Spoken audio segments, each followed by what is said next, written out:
Eduard Kawak, mais um daqueles físicos enigmáticos da Golden Era. Eu, em especial, vou abordar o físico dele de 1993, que na minha opinião foi o melhor shape que ele já chegou a apresentar. Vou começar falando aqui da simetria muscular que ele apresentava. Ele era um cara que tinha uma proporção muscular muito boa. Ele era bem proporcional, inclusive em estrutura óssea também. A altura das pernas em comparação com a altura dos troncos eram bem semelhantes. Tanto que se você observar uma foto dele, você não sabe qual é a altura dele. Você não sabe se ele tem 1,90m, 1,60m. Isso daí até o Fernando Sardinha fala. Ele tem uma simetria dos gomos abdominais muito boa, né? São gomos grandes e simétricos. Peitoral muito bom. Na verdade, ele não apresentava muito volume de peitoral nem de dorsal. Talvez por ele ser um cara mais compacto em termos de musculatura, ser tão proporcional que acabou impedindo que algumas coisas no físico dele se expressassem melhor, porque na verdade o físico estético não necessariamente ele é o mais proporcional, mas algo muito importante para um físico estético, um físico que seja mais impactante, é ter a dorsal sobressaindo o resto do shape. As dorsais elas têm que ser sempre um passo à frente, 2 passos à frente do físico. Ela que traz a fluidez, ela que traz a curva do homem. No caso a mulher, o que traz a curva da mulher não é o quadril? Aquela finura de cintura que vai até o quadril? Pois é, no caso do homem é o contrário, não é mesmo? É a finura da cintura que vai expandindo até os ombros. É o que traz a silhueta aesthetic, como eles falam. Ele tem uma boa genética muscular para as coxas aqui, para os quadríceps, porque o vasto lateral dele começa bem rente ao joelho junto com o vasto lateral, trazendo um aspecto de preenchimento muito bom. Porém, apesar dele ter uma fluidez muito boa e ele poderia ter as dorsais melhores, ele tem a fluidez muito boa porque ele tem a característica que o quadril dele vai expandindo até os ombros. Como assim? O quadril é de um tamanho X, só que aí a cintura é um pouco maior, vai na dorsal, chega no ombro trazendo aquele aspecto de V-tape mais fluido. Não é aquele negócio que é cintura e quebra na dorsal, expande na dorsal, não. Vai expandindo aos poucos. Essa mesma característica é observada tanto no Lee Haney, no Ramon e no Diogo Montenegro. Se vocês observarem, eles também têm isso. Às vezes a gente não percebe, mas de forma inconsciente as pessoas dizem assim, bate no shape do cara e diz, mano, o físico dele é mais fluido, cara. Flui melhor. Por quê? Por causa dessas características.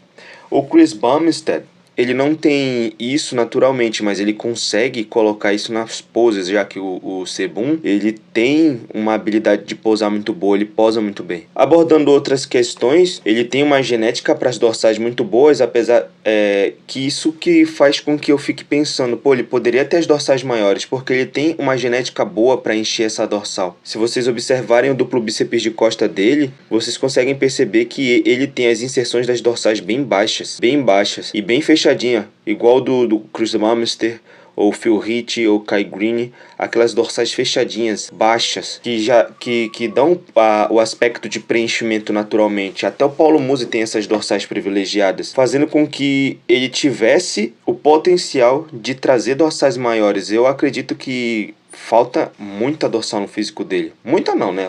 Talvez eu tenha exagerado.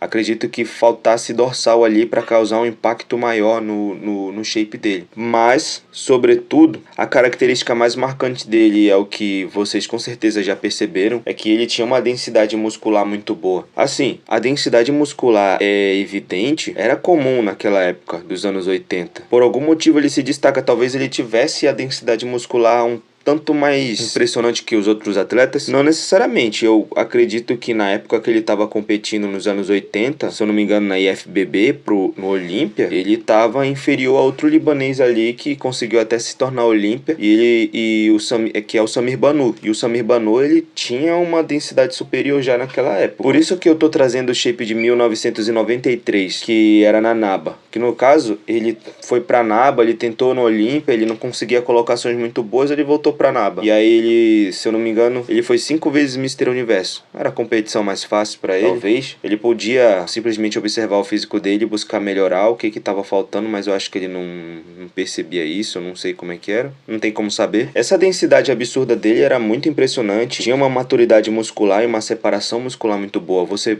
percebe que os recortes da musculatura dele são fortes. O fisiculturismo muitas vezes pode ser um esporte de uma pessoa arrogante. Então, às vezes, o cara pensa que o físico dele é perfeito, ele não precisa melhorar nada, ou só o que ele acha que tem que ser melhorado é o que é certo. Então, se ele melhora aquilo que ele pensa que tem se ele melhora aquilo que ele pensa que é a única coisa que deve ser melhorada, e aí ele vem melhor naquele quesito, ele não consegue colocação boa, ele já vai começar a pensar que tá sendo injustiçado. Mas quem olha de fora percebe bem assim, pô, mano, poderia melhorar um pouquinho aqui. Por exemplo, poderia ter as dorsais um pouco maiores, poderia ter um peitoral um pouco mais cheio, e ele não percebe isso. Mas enfim, falando aqui da característica principal dele, principalmente essa característica que ele trouxe em abundância no Mr. Universo de 1993, é a densidade muscular dele muito boa, uma qualidade muscular muito boa. Não é somente definição, porque vocês podem perceber que tem muitos atletas aí que eles vêm bem definidos, eles vêm com um percentual de gordura bem baixo, mas parece que não tem recortes, parece que não recorta. Por exemplo, o Nickel Walker, ele não apresenta tantos recortes nas pernas, mesmo ele tendo um bom volume de pernas. Por quê?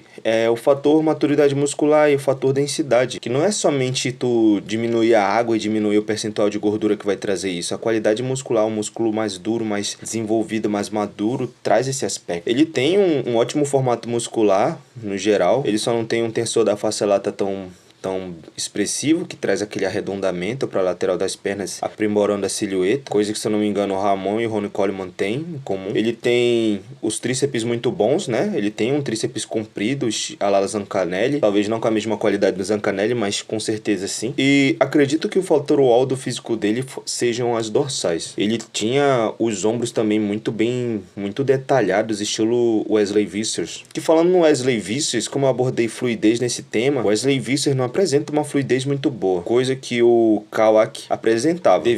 Isso é um fator estrutural, então não tem muito o que ser feito. Talvez tenha através de pose. Eu não sei, quando a estrutura não favorece, aí tem que aceitar, pô, agora não dá mais, não tem o que fazer. Porque o Wesley Visser, ele tenta trazer fluidez, ele tenta melhorar e dar mais movimentação para as poses dele, mas mesmo assim parece que não vai. Ele tem aquela costela reta, não é aquela costela em formato de arco estranho, que faz com que o físico dele fique esquisito ali naquela região. E aí vem a cintura dele, que é quadradona, e aí espoca na dorsal, assim, porque a dorsal dele é alta. Coisa que o Kawak apresentava, mesmo não tendo dorsais tão expressivas, né? Mesmo ele não apresentando as dorsais com o volume necessário, ele tinha essa fluidez muito boa devido à estrutura. E, cara, ele tinha genética pra trazer dorsal, hein? O Franco Columbu tinha a mesma genética de costa pra ele, e o Franco Columbu conseguiu trazer dorsais absurdamente desenvolvidas, cara.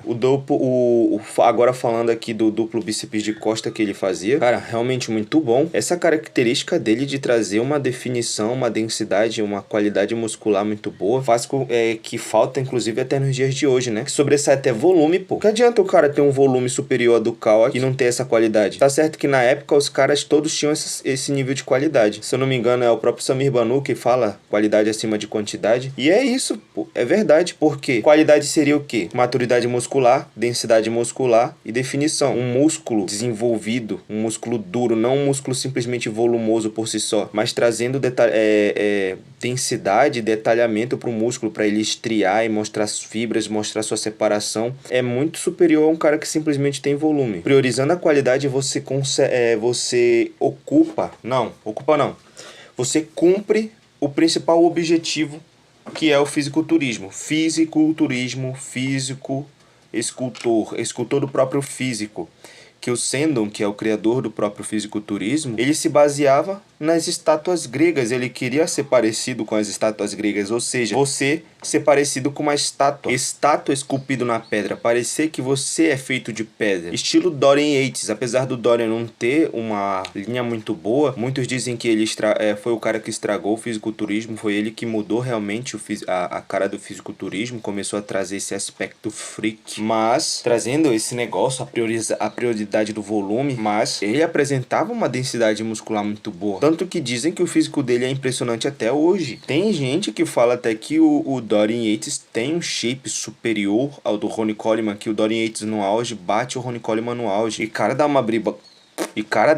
boa, dá uma briga muito boa. Será mesmo que o Dorian Yates conseguiria ganhar do Ronnie Coleman? Talvez, hein? Porque mesmo ele não pegando o Ronnie Coleman no volume, pelo fato do Dorian Yates posar melhor, o Ronnie Coleman poderia ficar em maus lençóis. Afinal de contas, o Ronnie Coleman posava muito mal. A única pose que ele posava com maestria muito bem era o duplo bíceps de costas. O que podemos aprender com Eduard Kawak? Cara, qualidade sempre é melhor que quantidade. Não adianta o cara ter 100 quilos de massa muscular e ser embaçado, ou mesmo ele ficando com um percentual de gordura baixo, a musculatura dele não apresenta divisão muscular, não apresenta, ó, isso daqui é o vasto lateral, isso aqui é o reto femoral, isso aqui é o vasto medial, olha só, isso daqui é a parte de baixo da dorsal dele, ó, isso aqui é o trapézio, ó, isso aqui é o ombro. Não, fica tudo junto, sabe? É o aspecto de trazer o detalhamento e de parecer uma escultura feita de pedra, uma escultura viva feita de pedra. É a qualidade acima da quantidade. Eu vou deixar o vídeo da apresentação dele de 1993 e enquanto vocês assistem, não se esqueçam de se inscrever no canal, deixar o seu like e compartilhar para ajudar o canal a crescer, hein? Falou!